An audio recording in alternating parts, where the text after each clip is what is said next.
പാലക്കാട് ഉപതെരഞ്ഞെടുപ്പ് കളം കൊഴുക്കുമ്പോൾ രാഷ്ട്രീയ ആരോപണങ്ങൾ വ്യക്തിപരമായ ആക്ഷേപങ്ങളിലേക്കും നിയമ നടപടികളിലേക്കും വഴിമാറുകയാണ്. UDF സ്ഥാനാർത്ഥിയായി പ്രഖ്യാപിക്കപ്പെട്ടത് മുതൽ സോഷ്യൽ മീഡിയയിലും നേരിട്ടും വലിയ പിന്തുണ ലഭിക്കുന്ന രമേശ് പിഷാരടിയെ പ്രതിരോധത്തിലാക്കാൻ BJP ആയുധമാക്കുന്നത് അദ്ദേഹത്തിന്റെ ഒരു പഴയ പ്രതികരണമാണ്. സംവിധായകൻ രഞ്ജിത്തിനെതിരെയുള്ള പീഡന ആരോപണവുമായി ബന്ധപ്പെട്ട ചോദ്യത്തിന് പിഷാരടി നൽകിയ മറുപടി സ്ത്രീവിരുദ്ധമാണെന്ന് ആരോപിച്ചാണ് മഹിളാ മോർച്ച രംഗത്തെത്തിയത്.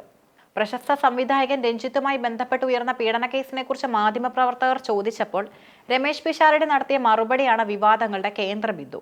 പീഡനമൊക്കെ ഓരോരുത്തരുടെയും വ്യക്തിപരമായ കാര്യമാണ്. അതിൽ താൻ അഭിപ്രായം പറയുന്നത് ശരിയല്ലെന്ന രീതിയിലുള്ള പരാമർശം പിഷാരടി നടത്തിയെന്നാണ് മഹിളാ മോർച്ചയുടെ ആരോപണം. ബലാത്സംഗം അല്ലെങ്കിൽ പീഡനം എന്നത് ഒരു വ്യക്തിക്കെതിരെയുള്ള ക്രിമിനൽ കുറ്റകൃത്യമാണെന്നിരിക്കെ അതിനെ വ്യക്തിപരമായ കാര്യമെന്ന് വിശേഷിപ്പിക്കുന്നത് ഇരകളെ അവഹേളിക്കുന്നതിന് തുല്യമാണെന്ന് BJP പക്ഷം വാദിക്കുന്നു. സ്ത്രീത്വത്തെയും സ്ത്രീകളുടെ അന്തസ്സിനെയും ചോദ്യം ചെയ്യുന്ന ഇത്തരം മനോഭാവമുള്ള ഒരാൾ പൊതുരംഗത്ത് വരുന്നത് അപകടകരമാണെന്ന് മഹിളാ മോർച്ച പാലക്കാട് ജില്ലാ പ്രസിഡന്റ് കവിത മേനോൻ തന്റെ പരാതിയിൽ ചൂണ്ടിക്കാട്ടുന്നു. തനിക്കെതിരെ ഉയർന്ന ആരോപണങ്ങളെ വളരെ ലാഘവത്തോടെയും എന്നാൽ കൃത്യമായ രാഷ്ട്രീയ ബോധ്യത്തോടെയുമാണ് രമേശ് പിഷാരടി നേരിട്ടത്. പാലക്കാട്ടെ പ്രചാരണ പരിപാടികൾക്കിടയിൽ മാധ്യമങ്ങളോട് സംസാരിക്കവേ അദ്ദേഹം BJPയെ രൂക്ഷമായി വിമർശിച്ചു. താൻ തോൽക്കുമെന്ന് ഉറപ്പായപ്പോൾ BJP സ്ഥാനാർത്ഥിയും പ്രവർത്തകരും നടത്തുന്ന അവസാനവട്ട ശ്രമങ്ങളാണ് ഇത്തരം പരാതികളെന്ന് പിഷാരടി പരിഹസിച്ചു. ജനങ്ങൾക്കിടയിൽ തനിക്ക് ലഭിക്കുന്ന സ്വീകാര്യതയിൽ BJP അസ്വസ്ഥരാണെന്ന് അദ്ദേഹം കൂട്ടിച്ചേർത്തു. വിവാദ രാഷ്ട്രീയം മടുത്തു എന്ന പാലക്കാട്ടെ തെരുവുകളിൽ ബോർഡ് വെച്ചിരിക്കുന്നത് NDA ആണ്. എന്നാൽ രാവിലെ മുതൽ വൈകുന്നേരം വരെ വിവാദങ്ങൾ ഉണ്ടാക്കാൻ ശ്രമിക്കുന്നതും അവർ തന്നെയാണെന്ന് പിഷാരടി ചൂണ്ടിക്കാട്ടി. ജനങ്ങളോട് വികസനത്തെക്കുറിച്ചോ രാഷ്ട്രീയ നിലപാടുകളെക്കുറിച്ചോ പറയാൻ BJPക്ക് ഒന്നുമില്ലാത്തതുകൊണ്ടാണ് അവർ ഇത്തരം വ്യക്തിപരമായ ആക്ഷേപങ്ങളിലേക്ക് നീങ്ങുന്നതെന്നും അദ്ദേഹം ആരോപിച്ചു. ഈ പരാതിക്ക് പിന്നിൽ വ്യക്തിപരമായ ഒരു രാഷ്ട്രീയ പകപോക്കൽ ഉണ്ടെന്ന് UDF നേതൃത്വം വിശ്വസിക്കുന്നു. ഏതാനും ദിവസങ്ങൾക്ക് മുമ്പ് പാലക്കാട് വടക്കുംതറയിൽ പ്രചാരണത്തിലെത്തിയ രമേശ് പിഷാരടിയെ BJP പ്രവർത്തകർ തടഞ്ഞിരുന്നു. ഈ സംഭവത്തിൽ കോൺഗ്രസ് നൽകിയ പരാതിയെ തുടർന്ന് BJP വനിതാ കൗൺസിലർ ഉൾപ്പെടെ 3 പ്രവർത്തകർക്കെതിരെ പോലീസ് കേസെടുത്തിരുന്നു. തങ്ങളുടെ പ്രവർത്തകർക്കെതിരെ കേസെടുത്തതിലുള്ള പക തീർക്കാനാണ് ഇപ്പോൾ പിഷാരടിക്കെതിരെ സ്ത്രീവിരുദ്ധ പരാതിയുമായി മഹിളാ മോർച്ച പോലീസിനെ സമീപിച്ചിരിക്കുന്നതെന്നാണ് UDFന്റെ വാദം.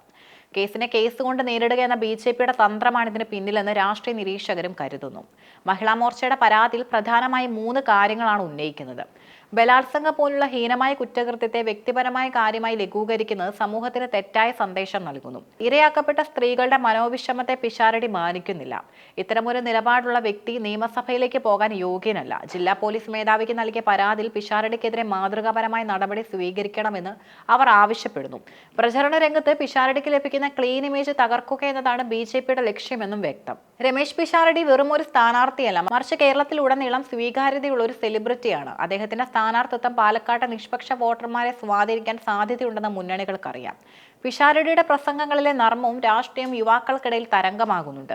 ഇത് BJPയുടെയും LDFന്റെയും വോട്ട് ബാങ്കുകളിൽ വിള്ളൽ ഉണ്ടാക്കുമോ എന്ന ഭയം ആ പാളയങ്ങളിൽ നിലനിൽക്കുന്നുണ്ട്. അതുകൊണ്ട് തന്നെ പിഷാരടി ഒരു സ്ത്രീവിരുദ്ധനായി ചിത്രീകരിക്കുന്ന സ്ത്രീ വോട്ടർമാർക്കിടയിൽ അദ്ദേഹത്തിനുള്ള സ്വാധീനം കുറയ്ക്കാൻ സഹായിക്കുമെന്ന് BJP കണക്കുകൂട്ടുന്നു. എന്നാൽ താൻ നടത്തിയ പ്രസ്താവന മാധ്യമങ്ങൾ വളച്ചൊടിക്കുകയാണെന്നും തന്റെ നിലപാട് എപ്പോഴും സ്ത്രീപക്ഷത്താണെന്നും പിഷാരടി ആവർത്തിക്കുന്നു. പാലക്കാട് ഉപതെരഞ്ഞെടുപ്പ് കേവലം ഒരു MLA തിരഞ്ഞെടുക്കൽ മാത്രമല്ല, വരാനിരിക്കുന്ന നിയമസഭാ തിരഞ്ഞെടുപ്പിന്റെ ദിശാസൂചിക കൂടിയാണ്.